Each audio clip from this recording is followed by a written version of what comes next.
compartir un viernes más la palabra del Señor y con esta miniserie, que esperemos que siga siendo miniserie, de la epístola de Judas, la carta de Judas. Tremenda carta, una carta cortita que a veces pasamos por alto, el penúltimo libro de la Biblia. Un solo capítulo y tanta verdad que el Señor nos muestra ahí. Así que vamos a dar comienzo a este segundo tema.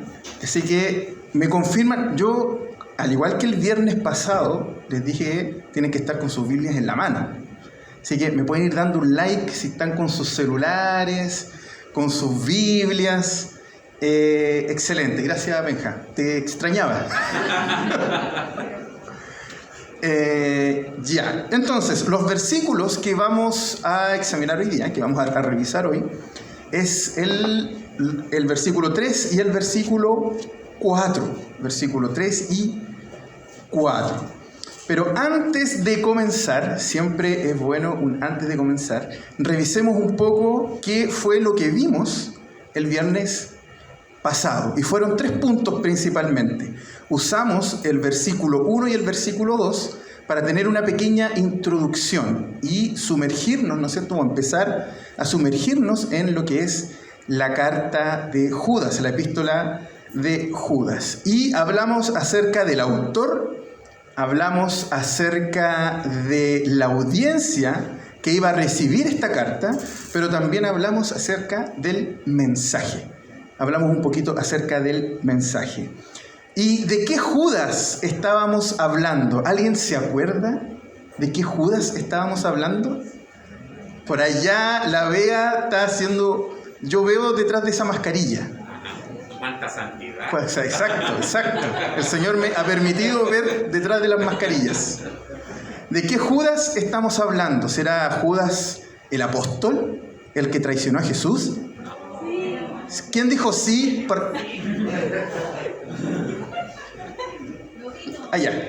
No vino, exactamente, no vino. ¿Qué Judas era?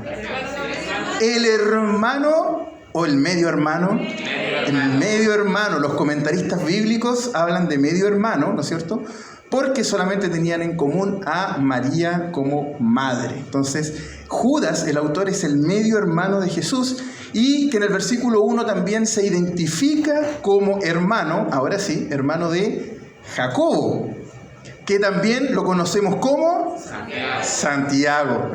Ese era en mis tiempos, me acuerdo que había alguien que decía Santiago. Nadie se rió, no importa. Santiago, y que tiene, ¿no es cierto?, también la carta de Santiago, Y Judas se presenta como hermano o medio hermano de Jesús en sus credenciales. ¿Cómo se presenta? Siervo. ¿Y qué significaba siervo? Esclavo. Él lo reconoce a pesar de haber crecido con Jesús. Él lo reconoce como su Señor. Esclavo. Él dice, yo soy hermano de Jacobo, un tremendo líder de la primera iglesia, un tremendo líder. Pero él dice, pero yo, a pesar de tener la misma madre y a pesar de haber crecido juntos, no soy digno de llamarme nada más ni nada menos que esclavo de Jesucristo. Y esas son sus credenciales. Y Judas le escribe, ¿a quién le escribe? A la iglesia. Judas le escribe a los creyentes. Y mencionábamos que posiblemente a una iglesia, quizás judíos creyentes, ¿no es cierto?, judíos que ahora seguían a Cristo, porque si bien la carta no tiene citas explícitas al Antiguo Testamento, referencia mucho de su información al Antiguo Testamento. Por eso se llega a pensar que su audiencia puede haber sido, ¿no es cierto?, una iglesia de judíos creyentes, recién convertidos al cristianismo. Es importante ese dato también, para poder entender un poco por qué Judas se expresa de esa manera, de esa forma. Y un dato importante que teníamos ahí es que le dice que esta carta va a los llamados, a los santificados en Dios Padre y a los guardados en Jesucristo. Directamente a los creyentes. Y esta, al igual que la carta de su hermano Santiago, es una epístola general, porque no tiene un destinatario específico, sino es una carta abierta a la iglesia, a la congregación completa. Y vemos que en el mensaje él decía misericordia, paz y amor. Y veíamos principalmente este término paz, que hoy día lo vamos a referenciar mucho. Que esta paz no tiene que ver con la ausencia de conflicto, al contrario, tiene que ver con una paz de reconciliarnos con Dios y de reconciliarnos con todo aquel que ha reconocido a Jesús como Señor y Salvador. No tiene que ver con buscar la buena onda del mundo, al contrario. Esta paz con Dios y con los creyentes nos trae conflicto con el mundo. Y eso es parte de lo que vamos a conversar hoy día. Así que les invito a que puedan observar sus Biblias, si bien está ahí el pasaje, pero los invito también a que tomen nota ahí en sus aplicaciones o en sus cuadernos, si es que traen cuadernos, y que podamos revisar algunas cosas. Entonces, leamos una vez más el verso 3, que dice: Amados, por la gran solicitud que tenía de escribiros acerca de nuestra común salvación, me ha sido necesario escribiros exhortándoos que contendáis ardientemente por la fe que ha sido una vez dada a los santos. Es importante ver en esta primera parte cómo Pablo se refiere primero y dice amados, enfatiza la audiencia, queridos hermanos, dice algunas versiones, queridos hermanos, queridos creyentes. Y en esta primera parte, nuestro querido Judas demuestra la intención original que él tenía de escribir esta carta. Quizás en una versión Reina Valera podría costar un poco más identificarla, pero si tienen sus aplicaciones, ¿no es cierto? Y a lo mejor se pueden cambiar a una NBI o a una NTV, van a encontrar que dice: con gran anhelo tenía pensado escribirles acerca de la salvación que compartimos. Judas tenía un deseo en su corazón, y aquí muestra la primera intención.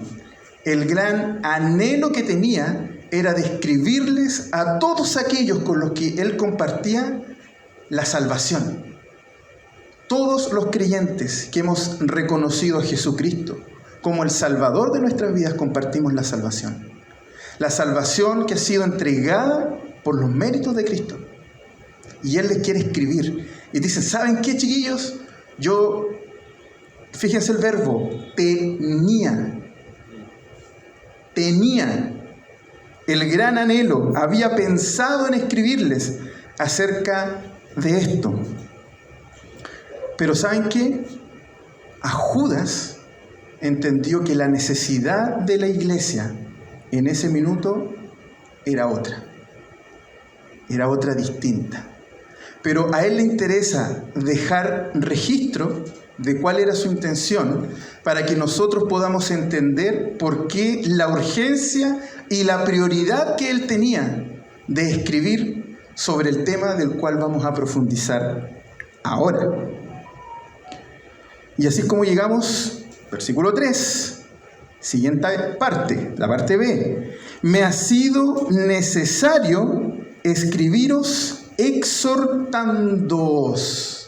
Palabra que usamos bastante, ¿no es cierto? Dentro de la iglesia especialmente, hay que exhortar al hermano, ¿no es cierto? Hay que exhortarle. Sin embargo, me doy cuenta, algunas traducciones también lo dicen así. Entonces, él dice, ¿saben qué? Yo les iba a escribir acerca de la salvación que teníamos en común. Pero sin embargo, me doy cuenta a través de los hechos que tengo que escribirles acerca de otra cosa, de otro tema. Unas versiones también dicen: siento la necesidad, tengo la necesidad de escribirles. Han cambiado las prioridades. ¿Saben que ustedes tienen una urgencia de la cual les tengo que escribir. Otro día, a lo mejor, podremos profundizar acerca de la salvación, que era mi primera intención. Pero ahora tengo que escribir un tema que tiene sentido de urgencia para mí. Siento la necesidad. Y nosotros a veces usamos esta palabra que es exhortar, sin muchas veces entender el real sentido que tiene la exhortación. ¿Qué entendemos por exhortación? A ver, ¿habrá algún valiente? Un llamado de atención. ¿Ok? ¿Alguien más? ¿Están de acuerdo con el Rafa o lo mandamos al sur de nuevo? Yo me voy a encantar. Y yo voy contigo. ¿Alguien más que están de acuerdo con el Rafa? ¿Será un llamado de atención, la exhortación? ¿Sí? ¿No? La exhortación, si ustedes a lo mejor lo buscan dentro del diccionario, tiene que ver con incitar. ¿En qué sentido? En que yo, a través del ruego o del ánimo, busco persuadir a la otra persona a través de argumentos para que aquella persona realice alguna acción en particular. Entonces, cuando yo digo exhortar, yo voy a incitar a través de un ruego o un ánimo a que ustedes hagan algo en particular en base al razonamiento que yo les estoy diciendo. Los estoy exhortando, los estoy animando, les estoy rogando a que cambien eso que están haciendo y que ahora hagan otra cosa, que ejecuten una acción. Entonces él dice que ahora se da cuenta, que ahora siente la necesidad de animarles o rogarles a que hagan otra cosa, que quizás algo que no están haciendo. Judas tiene esto que a veces tengo el sentido de urgencia. Tengo el sentido de urgencia para rogarles y animarles a que hagan algo distinto a lo que están haciendo, que hagan algo que no están haciendo. Y así llegamos a la tercera parte, la parte C del verso 3, que dice que contendáis ardientemente por la fe que ha sido una vez dada a los santos. En otras palabras, que enfrenten con pasión, que enfrenten con pasión, que enfrenten con pasión. Cuando Judas dice que contiendan ardientemente por la fe, es una palabra que se usa mucho también hoy en día, que es la defensa de la verdad. Judas les dice primero, yo les iba a hablar acerca de la salvación que tenemos en común, pero ¿saben qué? Han cambiado las prioridades y tengo un sentido de urgencia distinto. Y yo hoy necesito exhortarles, animarles a que hagan algo, que defiendan la verdad del Evangelio. Defiendan la verdad. Y esa verdad no es nada menos, ni nada más, ni nada menos que la verdad de Jesucristo. La verdad que Jesucristo ha dejado plasmada en las Escrituras. Por lo tanto, en este contexto, una mentira sería cualquier cosa que vaya en contra de la verdad de Jesucristo. Cualquier cosa que vaya en contra de esa verdad es de lo cual Él llama a toda la iglesia a que la enfrenten. Enfrenten y defiendan la verdad con pasión. Es un llamado a la acción. Y la verdad es que nosotros podríamos pensar y decir cómo se materializa o qué significa esto de defender la verdad y por qué no decirlo, y qué es no defender la verdad. Y cuando nosotros hablamos de defender la verdad, no solamente tiene que ver con una discusión o un intercambio filosófico intelectual dentro de la congregación, sino que tiene que ver con defender la santidad y atacar el pecado que abunda en la iglesia o que vive en la iglesia. Defender la verdad es llamar a la iglesia a tener acción sobre el pecado y no permitir que el pecado se infiltre en la iglesia. Identificar el pecado y exponerlo. Llamar al arrepentimiento. Defender la verdad. Por lo tanto, si Él nos pide que tengamos una actitud frente a la verdad, lo que no está diciendo explícitamente, pero está diciendo implícitamente, es que sí hay una actitud frente al pecado y la mentira. Hay una cosa que Él dice explícitamente y algo que también nos quiere decir, o que le quiere decir a la iglesia de ese tiempo que recibió esta carta, que está implícitamente. ¿Y cómo uno puede, ¿no es cierto?, tener actitudes frente a la mentira? Porque si Judas está llamando a la iglesia a que enfrente, que tenga una acción a defender la verdad, es porque efectivamente la iglesia estaba teniendo acciones frente a la mentira. Y una de esas cosas, frente a la mentira o frente al pecado que probablemente tenía la iglesia, era ignorar el pecado. Ignorar el pecado. Saber que quizás un hermano está practicando un pecado e ignorarlo para evitar, ¿qué cosa? ¿A qué estaba llamando Judas? Para evitar la confrontación. La confrontación. Por lo tanto, Judas está diciendo, ¿saben qué? Hay pecado. Yo los invito a que confronten la verdad, a que enfrenten la verdad, porque ustedes probablemente lo están ignorando. Están haciendo vista gorda, no me quiero meter en atado. No me quiero pelear con el hermano, me cae tan bien. Y la verdad es que no es un llamado a pelear. Es un llamado a confrontar en la verdad y a defender con la verdad. Rey de Reyes. Es un llamado a defender la fe. Lo que Judas está pidiendo, un llamado a la defensa de la fe. Y una de esas cosas es pasar por alto o ignorar. Otra de las actitudes que se podrían tener también es validar el pecado. Es darlo por hecho. Es decir, da exactamente lo mismo. No hay problema que peques. Da exactamente igual. Estás dentro de la iglesia, no hay ningún problema, el Señor te ama. Lo puedes ignorar, hacer como que nada pasa para no enfrentarlo, o puedes validarlo. Y puedes decir, ok, sí, está bien, no hay problema, todos somos hijos del Señor. Puedes validarlo también. Y otro punto que quizás podría ocurrir, o le podría estar ocurriendo también a esta iglesia, que es el llamado que hace Judas, es que te puedes estar dejando permear por la mentira y el pecado.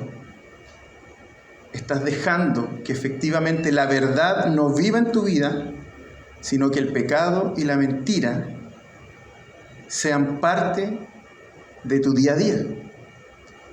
Entonces, Judas hace un llamado a enfrentar, viendo que quizás lo que no están haciendo es, o lo que están haciendo es ignorar, validar o dejarse permear o influir por el pecado y hacerlo parte también de sus vidas. Por eso que este tema también, si bien hay un llamado a la defensa de la fe, a la defensa de la verdad, también es un llamado a la santidad. Ambas cosas están absolutamente involucradas. La defensa de la verdad también involucra nuestra santidad. Y es ahí cuando nosotros debemos observarnos y meditar sobre nuestra vida de santidad. Si efectivamente yo me esfuerzo diligentemente día a día para vivir vidas que le agraden a Dios y que le reflejen frente a la sociedad y frente a mis hermanos. Vidas en santidad. Si efectivamente también estoy velando porque la santidad esté en la iglesia, esté en la congregación, de no lidiar ni dejar o ignorar el pecado que pueda haber también dentro de la iglesia. Es un llamado a enfrentar las cosas. No es un llamado a ignorarlas, no es un llamado a validarlas, ni tampoco es un llamado a dejarme permear por el pecado y la mentira. Y eso es lo que Judas quiere que entendamos. Entonces, en los primeros versículos nosotros vimos el autor, ¿no es cierto?, la audiencia y parte del mensaje. Y aquí nosotros estamos viendo el propósito del autor, que es un llamado a defender la verdad del Evangelio. Él está llamando a la iglesia a no ser pasiva frente al pecado y la mentira, sino a enfrentar y combatir la verdad, a defenderla. Pero para defenderla, nosotros también tenemos que vivirla. Y vivir la verdad significa tener vidas que honren y que glorifiquen a Dios. No podemos defender algo de lo cual nosotros no somos partícipes. No podemos ignorar la verdad. No podemos ser cómplices del pecado, ni tampoco podemos dejarnos permear por la maldad. Es un llamado importante el que hace Judas. Es un llamado importante. Entonces, entendiendo el versículo 3, ya nos podemos meter también en el versículo 4. Versículo 4, que dice: porque algunos hombres han entrado encubiertamente, los que desde antes habían sido destinados para esta condenación, hombres impíos, que convierten en libertinaje la gracia de nuestro Dios y niegan a Dios, el único soberano, y a nuestro Señor Jesucristo. ¿Cuál es la primera palabra que tiene el versículo 4? Porque. ¿Qué querrá decir ese porque? Judas ahora va a dar la razón de por qué debemos defender la verdad. Judas nos va a empezar a explicar por qué debemos defender la verdad y el motivo que tiene Judas para exhortarnos a defender la fe. Y lo primero que dice es: porque algunos hombres han entrado encubiertamente. Algunos hombres o algunas personas han entrado encubiertamente. Esto quiere decir que hay personas que se han infiltrado en la iglesia. Y uno podría decir: ¿pero cómo? ¿Cómo alguien se va a querer infiltrar? ¿Sí? Judas advierte a la iglesia que hay hombres que se han infiltrado, haciéndose pasar por quienes no son. Judas está tomando el mismo contenido que escribió Pedro en Segunda de Pedro. Pero Pedro escribe en Segunda de Pedro y él dice: vendrán hombres que se van a meter en la iglesia. Y advierte a la iglesia y dice: vendrán. Él dice futuro. Judas toma eso y dice: ¿saben qué? De eso que hablaba Judas ya están dentro de la iglesia. Ya se infiltraron. Son personas que se hacen pasar por quienes no son. Son personas con motivaciones ocultas. No tienen por objetivo aprender ni defender la verdad. Tienen otros planes planes ocultos, no quieren mostrarlos, con el fin de persuadir, una vez que están adentro, con el fin de persuadir a los creyentes para sus propios beneficios o su propio beneficio. Hay hombres que se han infiltrado en la iglesia para apartarnos de la verdad.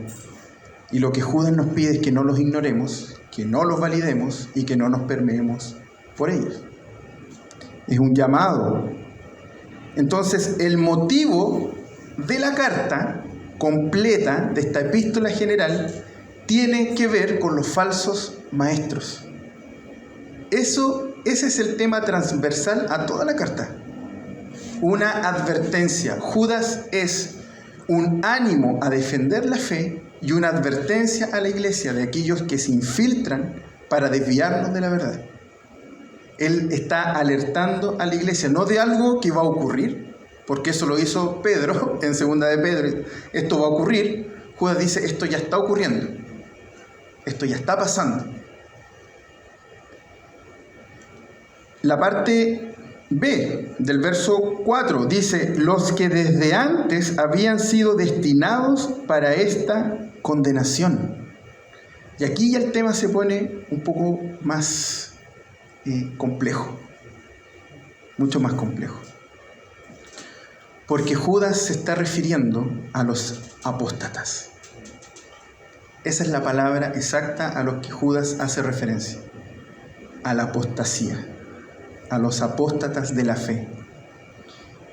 Apóstata significa, o apostasía significa rebelión o abandono. Son aquellos que de alguna manera estaban en un grupo, pero no eran de ese grupo. Se rebelaron, abandonaron ese grupo. Judas está haciendo una advertencia a la apostasía y específicamente a los apóstatas de la fe. Un apóstata es quien ha renegado de Jesucristo como Señor y Salvador y de toda la doctrina bíblica que nos ha presentado Jesucristo en su Evangelio. Han renunciado, han rechazado la fe.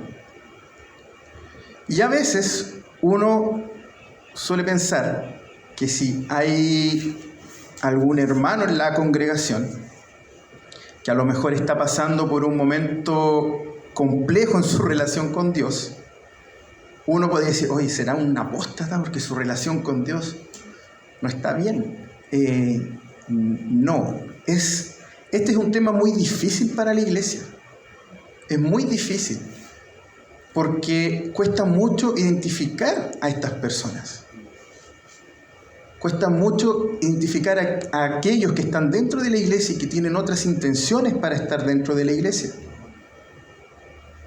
Por eso que nosotros no estamos hablando de un hermano que está pasando por un momento difícil o que está lidiando a lo mejor con un pecado, sino que estamos hablando, como dice Judas, a aquellos que habían sido destinados para condenación. Son aquellos que nunca han sido, como dice Judas en el verso 1, que nunca han sido ni llamados, ni apartados, ni guardados por Jesucristo. Nunca han sido de nosotros. Estaban con nosotros, pero no eran de nosotros. Hacían todo lo que nosotros hacíamos, pero apenas veían la oportunidad para sacar provecho, distorsionando alguna doctrina, lo hacían. Eran inconversos de per se. Nunca fueron creyentes, nunca estuvieron con nosotros. Se hacían pasar por nosotros, pero no eran de nosotros.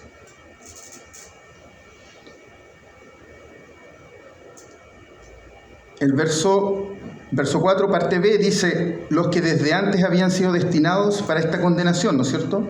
Entonces, ¿cómo nosotros podemos reconocerlos?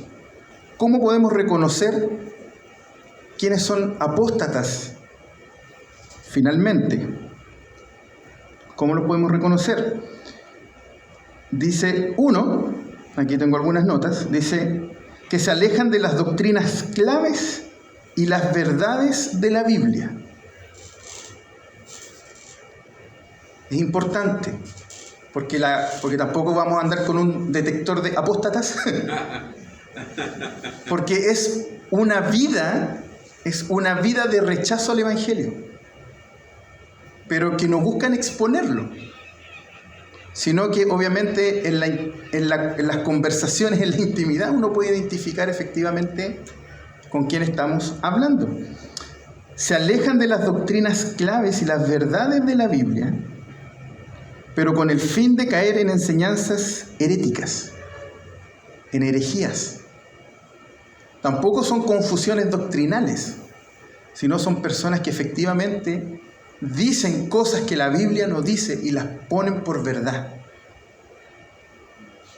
Hay cuántas sectas o pseudo iglesias apóstatas hoy día que no enseñan la verdad y que muestran a Jesucristo como un puente para conseguir dinero, para conseguir riquezas, para conseguir cualquier cosa, menos la gloria y el disfrute que tendremos cuando Cristo regrese. El solo hecho de querer estar con Él y disfrutar de su presencia, sino que usan a Dios como un medio para una distorsión completa. Iglesias apóstatas, personas que distorsionan la fe para sacar provecho de las ovejas del Señor, para estrujarlas, sacarles incluso hasta el último peso, abusar de esas personas en cualquier ámbito, usando el nombre de Jesucristo y teniendo prácticas similares a las nuestras, pero que han rechazado la verdad. Y así es como las iglesias se distorsionan, se infiltran, y la iglesia o los ignora, o no los quiere confrontar, o se deja permear por ellas. Y cuando ya se les da de alguna manera algún tipo de posición donde tienen seguidores, ya la cosa se vuelve mucho más compleja. Y Judas llama a defender la verdad, a defender la fe con pasión.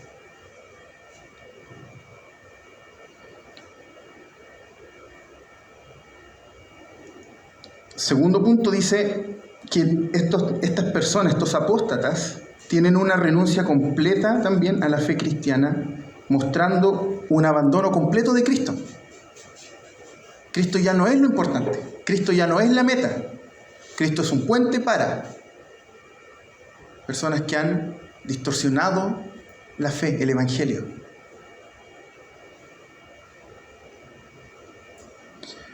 Nosotros podemos encontrar varios pasajes en la Biblia que nos hablan acerca de esto también. Y yo voy a decir uno, voy a mencionar uno, así que les voy a pedir, no está atrás, les voy a pedir que busquen en Tito 1, versículos 15 al 16.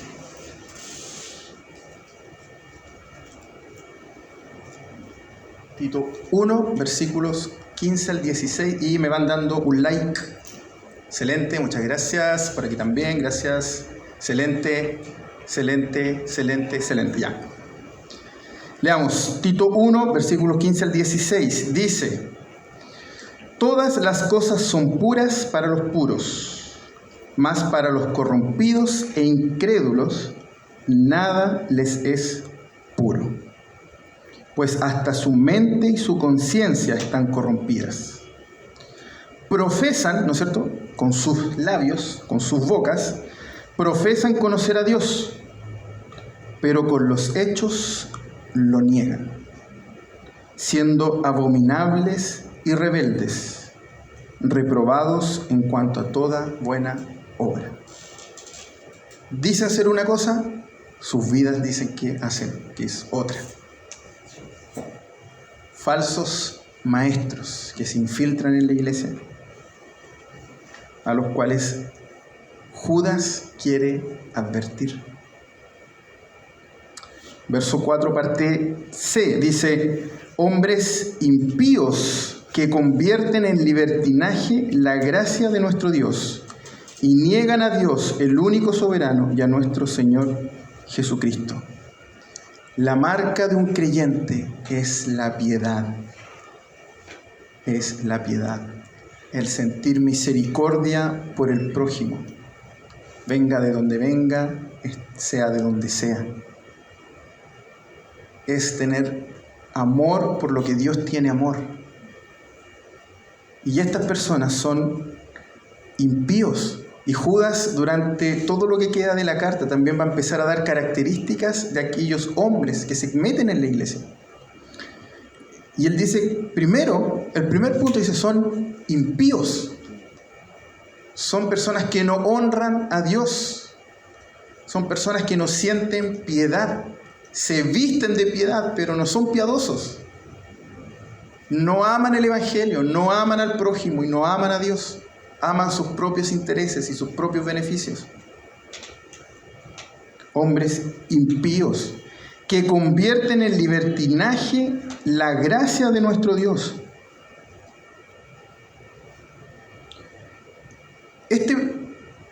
Dice que son impíos, ¿no es cierto?, faltos de piedad, que es una marca de alguien que es un seguidor de Cristo. Y también dice que han convertido en libertinaje la gracia. La gracia de Dios es por la cual nosotros hoy nos podemos llamar hijos de Dios y por la cual nosotros podemos ser salvos. Nosotros no somos salvos por las obras, somos salvos por gracia. Ha sido un regalo inmerecido de Dios para aquellos que hemos sido llamados por Él y que podemos decir que somos sus hijos. La gracia es un regalo inmerecido.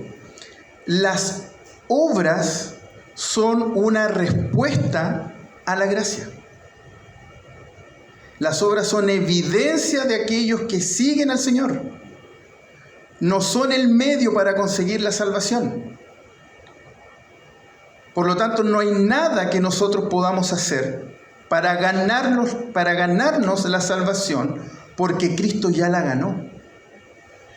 Y Él, al morir en la cruz, nos ha entregado de forma inmerecida el regalo de la salvación y de poder disfrutar una eternidad con Él. Él es el fin, Él es la meta, no es el medio, como lo plantean los apóstatas y los impíos que se infiltran en la iglesia. Cristo es nuestra meta, Él es el objetivo.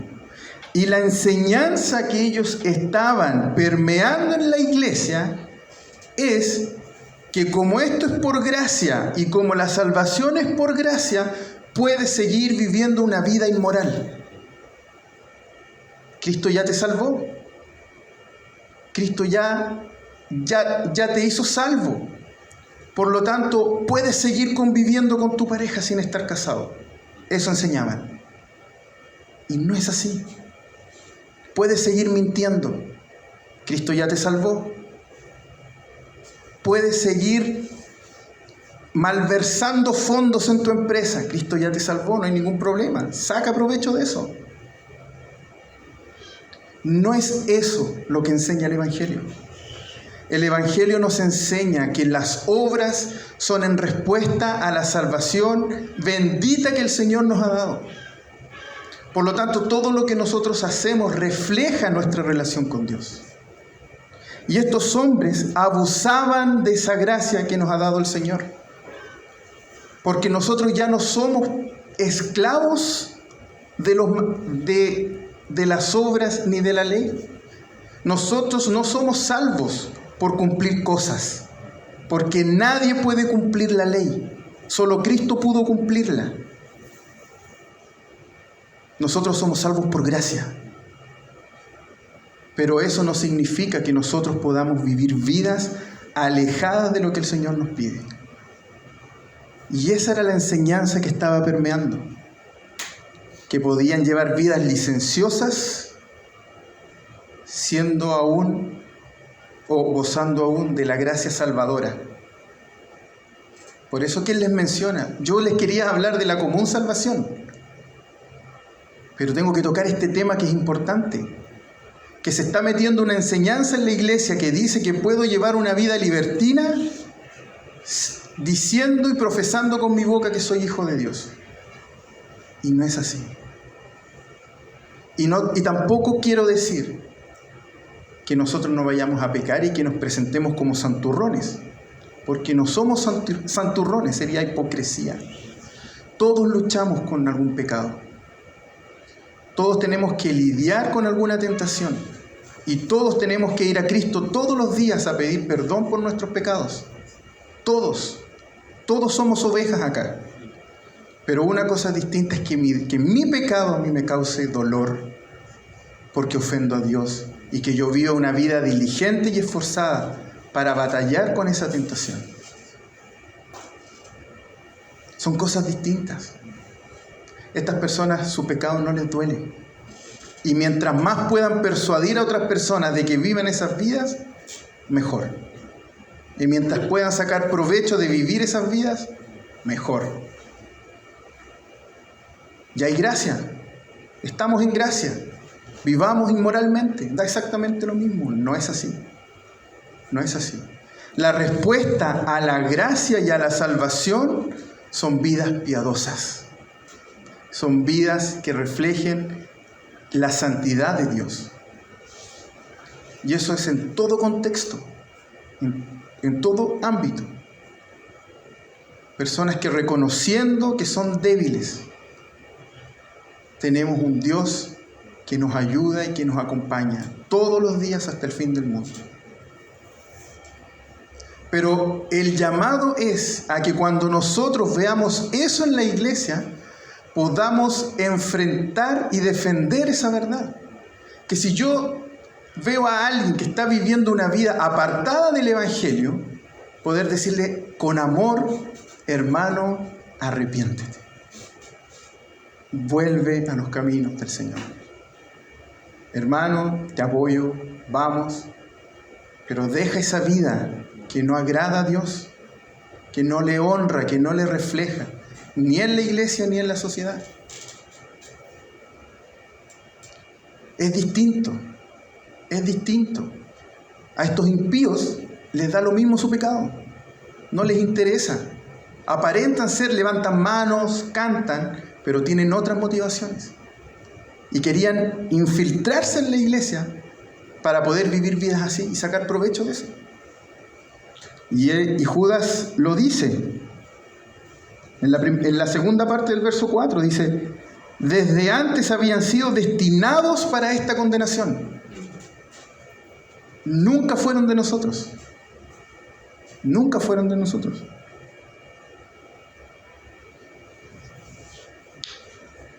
Y finalmente, la muestra más clara también es la negación de Jesucristo, del sacrificio de Cristo, de lo que Él hace. Es un momento también para reflexionar, como les dije hace un momento, en nuestra santidad, cómo vivimos nuestras vidas, si son vidas de arrepentimiento, si efectivamente a mí me duele no leer la Biblia, si a mí me lleva a arrepentimiento no orar, porque me mantiene apegado a Cristo.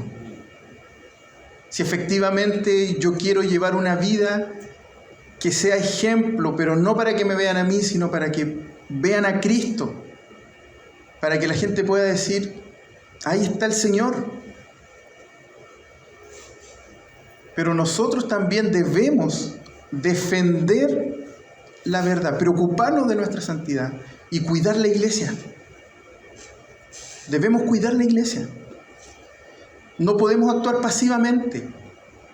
No podemos ignorar el pecado, no podemos validar el pecado y no podemos dejarnos permear por el pecado. Son las cosas que dice implícitamente también Judas. Entonces, ¿qué es lo que motiva a Judas a escribirle a la iglesia? ¿Por qué le quiere escribir? Porque le quiere advertir del peligro de aquellos que están dentro de la iglesia enseñando herejías. Es una advertencia. Judas quiere advertir a la iglesia. Pero Judas no quiere que nos quedemos con una reflexión. Ese es su propósito, esa fue la motivación.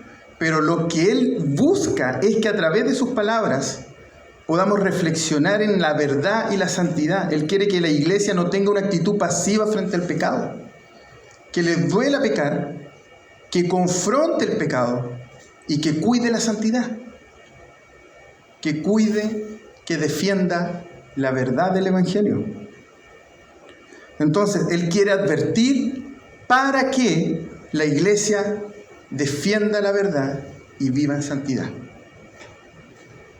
El propósito, la motivación y lo que él espera cuando dice los exhorto. ¿Se acuerdan?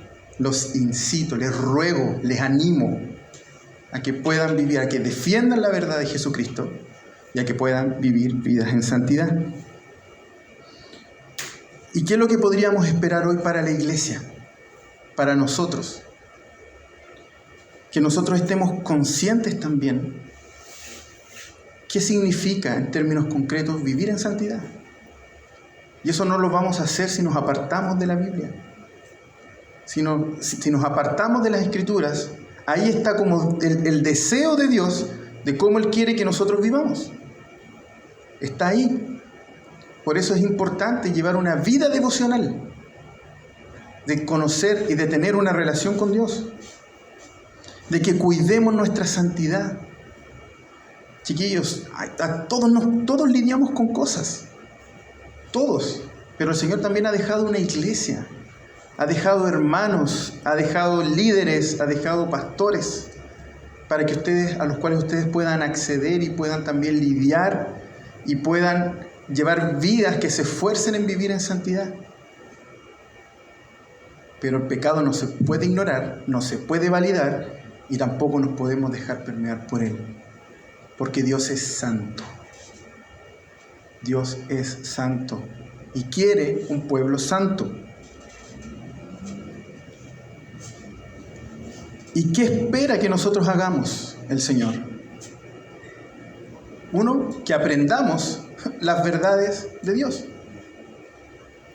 Otra cosa, quiere que enseñemos las verdades de Dios.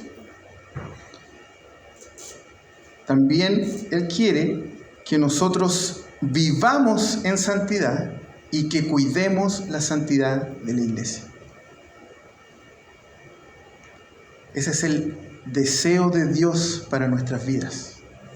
Y es por eso que cuando Judas habla de paz, no es la paz de la que el mundo entiende.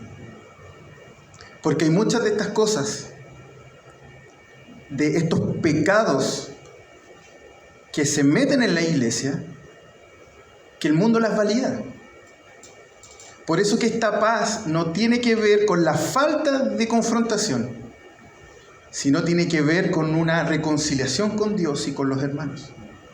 Pero esta paz y esta defensa de la fe sí nos va a traer conflicto con el mundo.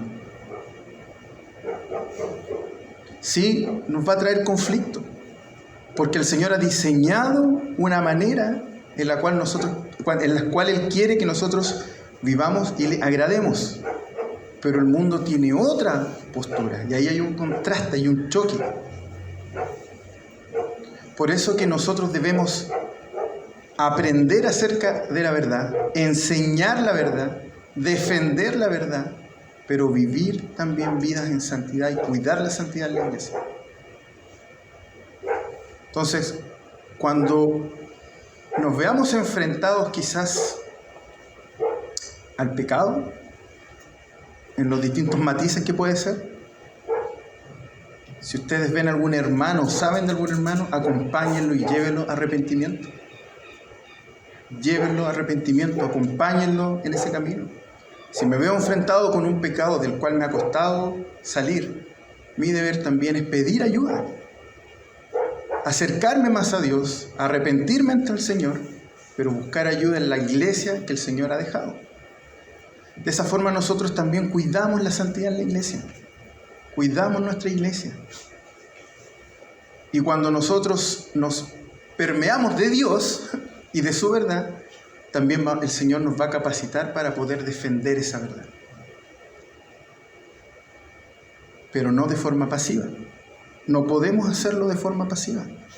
Por eso aquí está esta advertencia y está el deseo de Dios de que nosotros vivamos como Él quiere que vivamos y aprendamos el deseo que Él ha dejado impreso en las Escrituras. Por lo tanto, para concluir, en estos primeros párrafos, el Señor nos llama a velar por la santidad de la iglesia, por la santidad de nuestras vidas. El Señor nos llama a tener una actitud activa y no pasiva frente al pecado y frente a la apostasía. Aquellos que han rechazado la fe. Pero recordar también que la gracia de Dios se nos ha dado a través de Jesucristo. Y que todo lo que hacemos es en respuesta a esa salvación. Y no para ganarnos la salvación, porque Cristo ya triunfó. Cristo ya la ganó. Y está dispuesta y disponible y accesible para todo corazón arrepentido. Si a lo mejor alguno de ustedes viene por primera vez a la iglesia, disponga su corazón y arrepiéntanse. Y crean en Jesucristo como Señor y Salvador. Porque todo en esta vida va a pasar. Todo, absolutamente todo.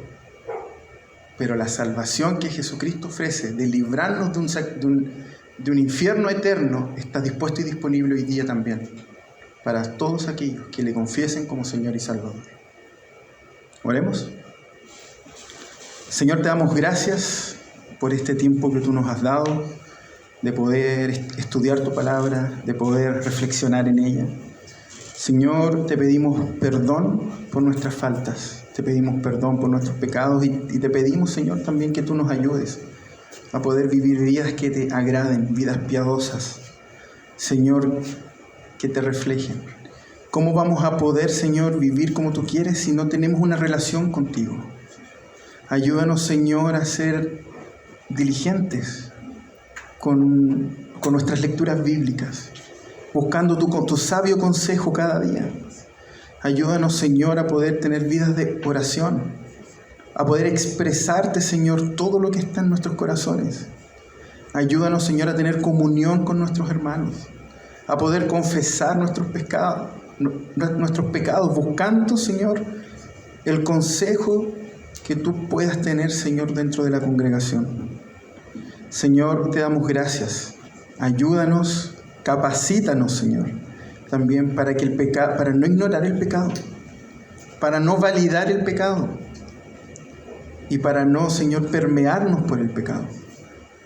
Señor, ayúdanos a vivir vidas que te agraden, a defender la verdad, Señor, a defenderla, a enfrentarla y a poder, Señor, honrarte en todo tiempo, dentro de la iglesia y también dentro de una sociedad que demanda muchas respuestas.